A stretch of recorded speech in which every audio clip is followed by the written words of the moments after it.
I am Rajesh Kumar Sethi. Hope you all are doing good. In this video, we will be continuing with the fifth part of the chapter motion.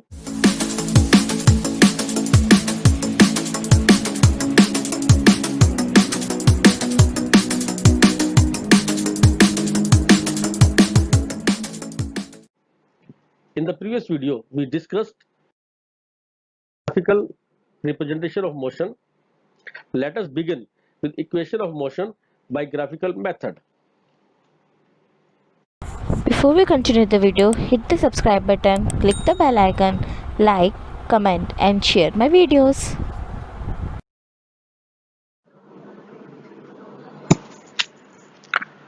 अब हम बात करते हैं equation of motion by graphical methods. जब भी कोई object uniform acceleration के साथ स्ट्रेट लाइन में मूव करती है, तब ये पॉसिबल हो जाता है कि हम वेलोसिटी, एक्सेलरेशन जो कि उस मोशन के टाइम में प्रोड्यूस होता है और डिस्टेंस कवर्ड पर्टिकुलर टाइम के अंदर, उनको हम सेट ऑफ इक्वेशन के द्वारा रिप्रेजेंट कर सकते हैं और उन इक्वेशन को हम कहते हैं इक्वेशंस ऑफ मोशंस। कन्वीनियंस के लिए हम उन सेट ऑफ इक्वेशन को इस प्रकार लिख सकते हैं: v is equal to u plus at, this is the first equation. S is equal to ut plus half at square, this is the second equation. 2as is equal to v square minus u square, this is the third equation. यहां पर u initial velocity है, v final velocity है, t time है, s distance covered है और a uniform acceleration है। Equation 1 velocity time relation को describe करती है। इक्वेशन 2 पोजीशन टाइम रिलेशन को रिप्रेजेंट करती है। इक्वेशन 3 पोजीशन वेलोसिटी को रिप्रेजेंट करती है। अब ये जो इक्वेशन ऑफ मोशंस है, वन बाय वन मैं आपको बता रहा हूं। First equation of motion v is equal to u plus at, equation number 2, और second equation of motion s is equal to ut plus half at square, equation number 3, third equation of motion v is equal to u square plus 2as. Now the derivation of equation for velocity time relation. Velocity time relation को find out करने के लिए हम जो है एक graph consider करते हैं जिसमें ऑब्जेक्ट यूनिफॉर्म एक्सेलरेशन से मूव करती है और उसकी जो इनिशियल वेलोसिटी जीरो के इक्वल नहीं होती है, मतलब u is not equal to zero. और जो ग्राफ है ये है यूनिफॉर्म, इसमें जो ऑब्जेक्ट है वो यूनिफॉर्म एक्सेलरेशन से मूव कर रही है। यहाँ पे जो है जो नॉन जीरो इनिशियल वेलोसिटी है वो है OA, मतलब ऑब्जेक्ट है A के ऊपर। यहाँ पे मतलब क्या है कि u is not equal to zero, ये आपका हो गया at point A, u is not equal to zero. ठीक है, अब ये ऑब्जेक्ट A से B की तरफ मूव करती है। जैसे A से B की तरफ मूव करती है तब इसकी फाइनल वेलोसिटी होती है B पॉइंट पर at point A, initial velocity u। ठीक है, अब जो है एट पॉइंट B, जब ये ऑब्जेक्ट B पर पहुंचती है तो एट पॉइंट B पर पहुंचती है तब ये उसकी होती है फाइनल वेलोसिटी v। अब जो मैंने बोला है इसको हम लिखते कैसे हैं? कंसीडर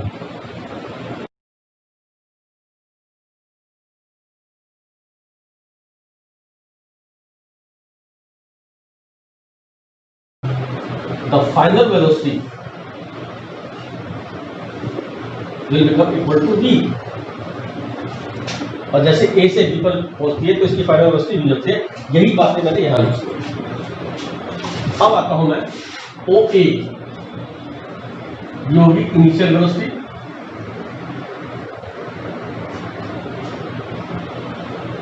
अब आता हूं मैं O B C, B C हो जाएगा बी के इक्वल, this is equal to final velocity. अब जो बी डी जो है, यहां बी सी ले लेते हैं, B C is equal to B D plus D C, और बी डी, बी सी है हमारे पास बी, और डी सी जो है वो ए के इक्वल है, D C is equal to O A. तो यहां लिख सकते हैं आप B D plus O A, यहां B D equal to B C minus O A, which is equal to B minus U. अब यहां जो बात करते हैं एक्सेलरेशन की, क्योंकि ये ऑब्जेक्ट यूनिफॉर्म एक्सेलरेशन से मूव कर रही है, तो acceleration is equal to A and this is equal to the slope of the graph. जो ग्राफ का जो स्लोप है वो है आपका ए डी, और ये किसके बराबर है, B D upon A D के बराबर है, which is equal to B D upon A D. Last step जो मैंने बताया था, बी डी, मैंने जो लिखा था डीसी की जगह लिखा था मैंने ओ ए। अब ये ओ ए डीसी की जगह मैंने क्यों लिखा, एक्चुअल के अंदर क्या है कि ओ ए डी सी एक रेक्टेंगल है, इक्वल होती है, इसलिए DC is equal to O A which is equal to U. तो ये हो जाएगा आपके पास B D is equal to B C minus O A is equal to V minus U. B C हमें पता ही है, ये वी है, और ओ ए यू है, तो ये आपके पास आ गया B D is equal to V minus U. एक स्टेप और है इसके अंदर, एक्सेलरेशन ए बी, जिसको हम शो करते हैं B D upon A D, ये लिखा हुआ difference on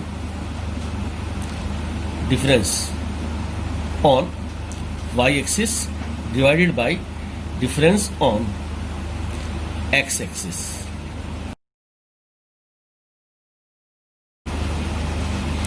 Y axis velocity का है और एक्स एक्सिस टाइम का है, और इसको आगे हमने शो कर रखा है चेंज इन वेलोसिटी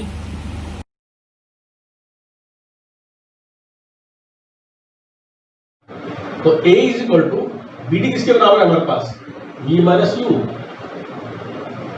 और ए डी है आपके पास ये T। तो on cross multiplication A T is equal to V minus U, या आप ऐसे कह सकते हैं V is equal to U plus A T. Calculate किया है, ये जो फाइंड आउट किया है, जो इक्वेशन रिलेट की वेलोसिटी टाइम की, V is equal to U plus A T. अब हम सेकंड इक्वेशन ऑफ मोशन पे चलते हैं, जो कि है पोजीशन टाइम रिलेशन की है। इसमें ग्राफ हमने जो इक्वेशन नंबर 1 में लिया था, सेम ग्राफ लेंगे, जिसमें जो ऑब्जेक्ट है वो यूनिफॉर्म एक्सेलरेशन से मूव कर रही थी, और जिसकी इनिशियल वेलोसिटी ए पॉइंट के ऊपर नॉन जीरो थी, मतलब u is not equal to zero at point A. When it moves from A to B, जब ए से बी पर मूव करती है तो इसकी फाइनल वेलोसिटी v हो जाती है, कि O A is equal to U और B C is equal to v। अच्छा, और हमने बी डी फाइंड आउट किया था, B D is equal to BC minus CD which is equal to V minus U। ये हमने किया था।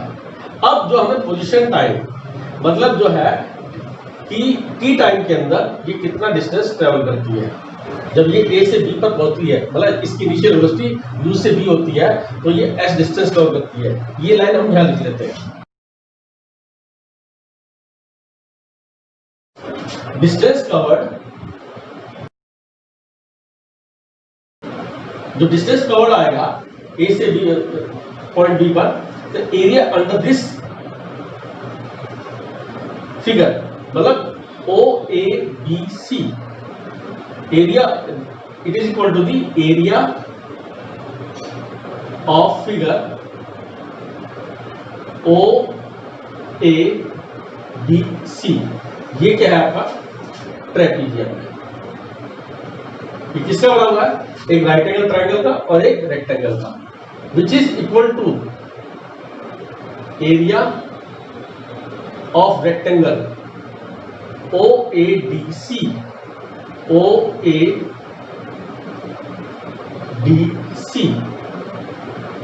ओ बड़ा कर देते थोड़ा सा, साफ दिखाई दे जाए, plus area of right triangle ADB।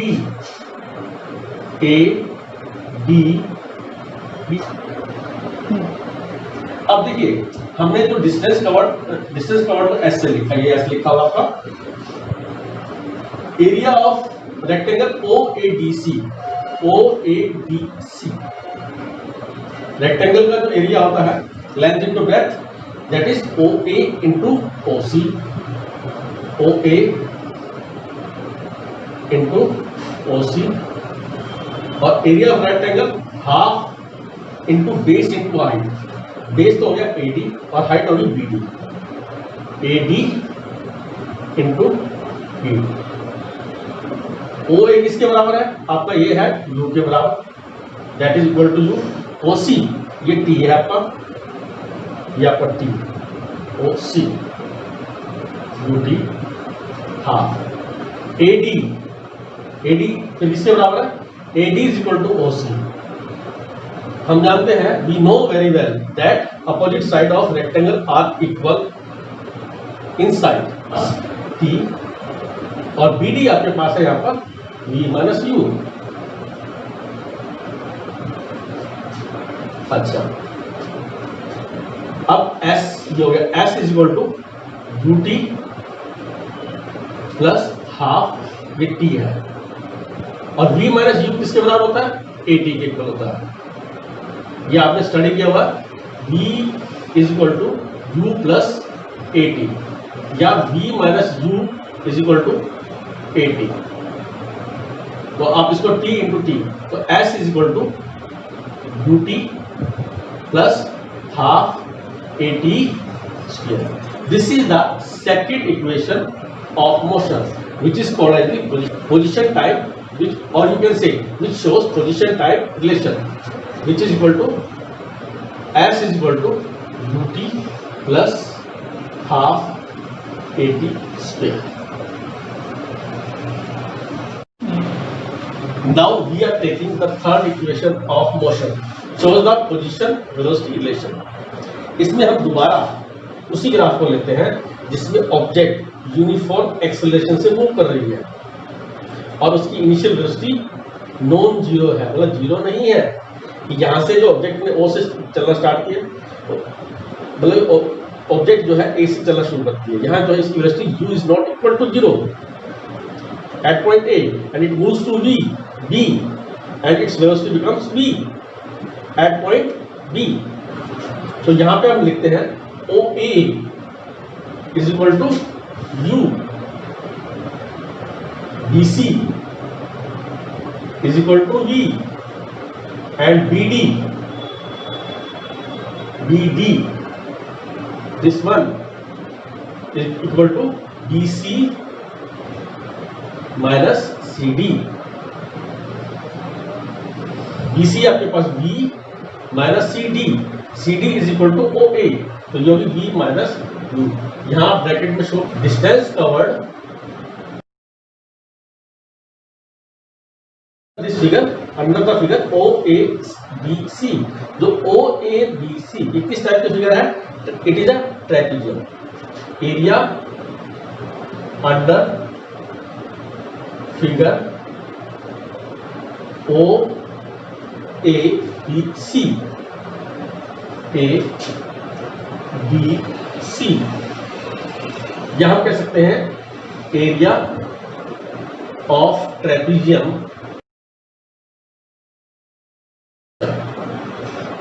आपने 8th क्लास के अंदर area of trapezium find out किया होगा, half into sum of the parallel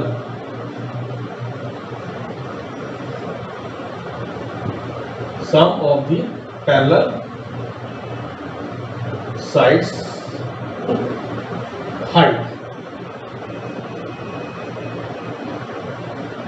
तो डिस्टेंस कवर्ड है आपके पास एस है, half sum of parallel sides. तो यहां इस ओ ए बी सी के अंदर आप देखेंगे तो O A parallel to B C, तो यहां पे O A plus B C. Height क्या है आपके पास? A D, A D, A D is equal to O C, A D करेंगे तो ए डी लिख दो आप, ए डी। तो लिखेंगे आप हाफ ओ ए क्या है आपके पास? ओ ए है यू और बी सी है वी, यू प्लस वी, और A D, A D, A D is equal to O C. O C लिखना चाहो तो लिखो आप, चलो ठीक है ओ सी लिख देते हैं। तो हाफ इसको आप ठीक कर देंगे, बी प्लस यू कर दो, और ओ सी क्या है आपके पास? टी है। अच्छा, आपने एक रिलेशन पढ़ा हुआ है जिसमें टी की एक रिलेशन है, इसको आप ऐसे कैसे लिखेंगे? बी प्लस यू, और टी जो है टी होता है आपके पास v minus U upon A, ये आपने पढ़ा हुआ। a is equal to V minus U upon T, ये आपने पढ़ा हुआ v minus U upon T. तो t को हम इधर लेंगे, तो यहां इसको मल्टीप्लाई कर दो आप, v minus U upon a। तो आप क्या करेंगे? अब इसमें यहाँ पे 2 और a को जो है हम लेफ्ट साइड को ले जाते हैं, इन दोनों लेफ्ट, ये this is the left side, this is the right side, तो इन दोनों में लेफ्ट साइड को जाते हैं, तो ये हो गया 2as और v plus U, v minus U, v plus U, और ये हो गया v minus U, and this is equal to 2as equal to v square minus u square. ये आपकी अभी थर्ड इक्वेशन ऑफ मोशन। यहां लिख सकते हैं आप 2as is equal to v square minus u square. The last topic of the lesson is the uniform circular motion. Uniform circular motion. Uniform means constant. When an object moves in a circular path with constant speed, then we say that the object is moving with uniform motion. अगर कोई object circular path में move करती है constant speed के साथ, तब हम कहते हैं कि वो यूनिफॉर्म सर्कुलर मोशन से मूव कर रही है। एग्जाम्पल, यहां आप देखते हैं कि जो एथलीट्स हैं सर्कुलर पाथ में मूव कर रहे हैं और इनकी स्पीड कांस्टेंट है। ऐसे ही आप देखते हैं कि जो मून है, चंद्रमा जो है अर्थ के चारों ओर चक्कर लगाता है और जो उसकी स्पीड होती है वो कांस्टेंट होती है।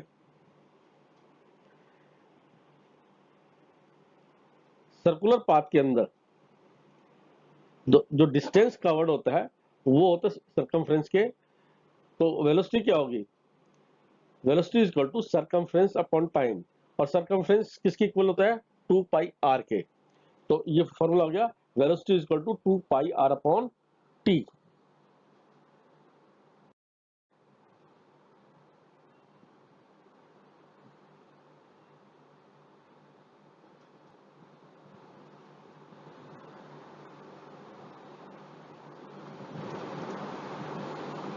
अब बात आती है constant, what is constant in uniform circular motion, speed और वेलोसिटी।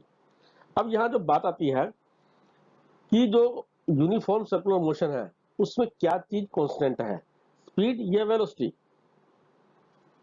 यहां जो कांस्टेंट है वो स्पीड कांस्टेंट है। जब भी कोई ऑब्जेक्ट एक सर्कुलर पाथ में मूव करती है तो उसकी डायरेक्शन हर पॉइंट के ऊपर चेंज होती है। In a circular motion, the object changes its direction at each point. आगे हम इसको थोड़ा सा और एक्सप्लेन करते हैं। कुछ एग्जांपल गिवन है कि एक एथलीट है, वो डिफरेंट ट्रैक के ऊपर रेस लगाता है, तो कितनी बार अपनी डायरेक्शन चेंज करता है। अगर वो रेक्टेंगुलर ट्रैक के ऊपर रेस लगाता है तो यहाँ जो है अपनी जो है 4 टाइम्स, 4 बार अपनी स्पीड को चेंज करता है, क्योंकि ये 3 बार डायरेक्शन चेंज करता है, पॉइंट बी के ऊपर, पॉइंट सी के ऊपर, पॉइंट डी के ऊपर। तो इसकी जो स्पीड चेंज होगी 4 बार चेंज होगी। अगर ये